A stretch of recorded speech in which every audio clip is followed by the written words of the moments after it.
tutoke nayo. Safari hii niwe mkweli, CCM ninyi hamna chama bila serikali au jeshi la polisi kuwasaidia.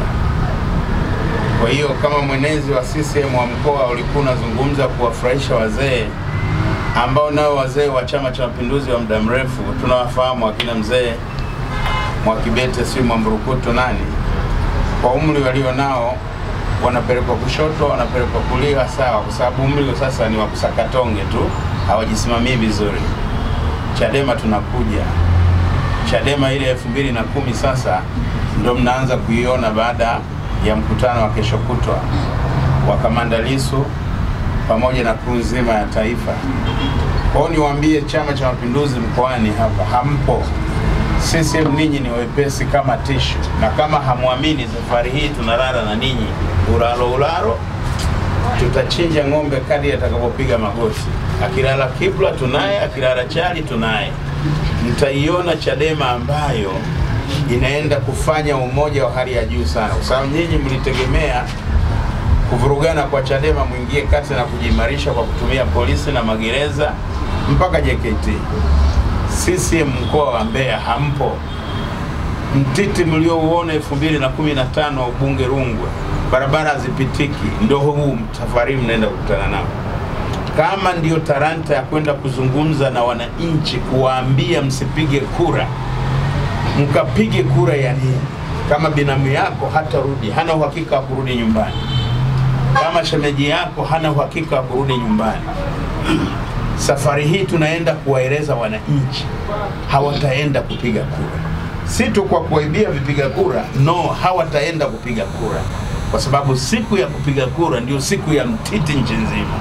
Sasa sielewe mtapigaje kura, sielewe Chama cha Mapinduzi hata nchi wahisani mtaishi nazo vipi.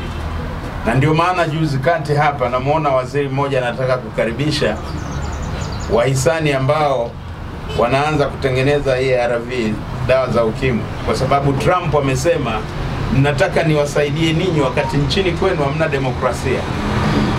Yeye ana haso, Trump anayetaka kuwapa dawa za ukimwi ana haso kwenye uchaguzi halali, anapiga zaidi ya mikutano 120, na kwenye chama chake cha Republican anaenda kushiriki kura za maoni. Ninyi huku mnaenda urojo. Hakuna Chama cha Mapinduzi mkafanya ushindani ndani ya chama chenu mkaringanisha na Chadema kama tulivyoionyesha dunia. Kwa hiyo tunataka tuseme, ndugu zangu wa Tanzania, si ninyi mtaka kila barabara ziharibike, kila maeneo yaharibike ndio mkubaliane kukaa meza moja kwenda kurekebisha sheria za uchaguzi na kuondoa vipengele vya katiba vyenye mapungufu ili kuturuhusu tuwe na uchaguzi huru na haki. Safari hii Chadema hii ya safari hii mtatuua wote barabarani, lakini lazima mkubali kukaa. Na hata hao mnaowaomba misaada wanafanya chaguzi za huru na haki, itakuwaje ninyi mnakula bila kunawa? Wasira sasa ndio utayapata majibu. Tunafungua kesho kutwa, ndio tunanyoka na wewe mzee, sasa ndio utajijua kwamba kweli wamekupakazia hilo mfupa. Umri wako hakuweza kukimbizana na Chadema sasa hivi.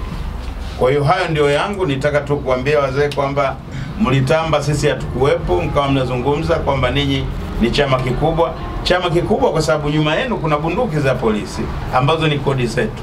Kuna magereza mmeacha kulinda wafungwa, mmeanza kuingia kwenye masuala ya uchaguzi. Kwenye vituo mnashinda sana huko.